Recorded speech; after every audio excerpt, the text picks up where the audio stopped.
सर्वसामान्य जनतेला त्यांच्यासाठी कार्यान्वित असलेल्या विविध योजनांचा लाभ जलद गतीनं मिळावा म्हणून राज्य शासनाच्या वतीनं छत्रपती शिवाजी महाराज महाराजस्व अभियानासारखे उपक्रम राबवले जातात। या अभियानांतर्गत विविध महसूल कार्यालयात 17 सप्टेंबर ते 2 ऑक्टोबरपर्यंत सेवा अभियान राबवण्यात आलंय।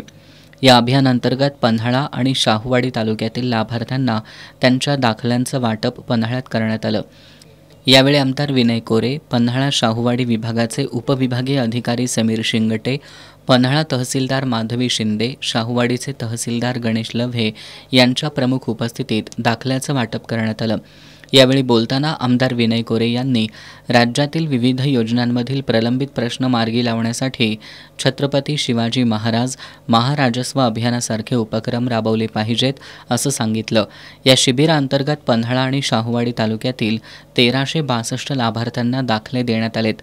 यामध्ये वनहक्क योजनेचा लाभ 90 लाभार्थ्यांना, जिवंत सातबाऱ्यांचा लाभ 286 जणांना देण्यात आला, तर 332 जणांना जातीचे दाखले देण्यात आलेत। या समारंभाला पन्हाळा पंचायत समितीच्या गटविकास अधिकारी सोनाली माडकर, शाहूवाडी पंचायत समितीचे गटविकास अधिकारी मंगेश कुचेकर, पन्हाळ्याचे नायब तहसीलदार संजय वळवी, संजय जाधव यांच्यासह पन्हाळा शाहूवाडी तालुक्यातील अधिकारी, कर्मचारी आणि लाभार्थी उपस्थित होते।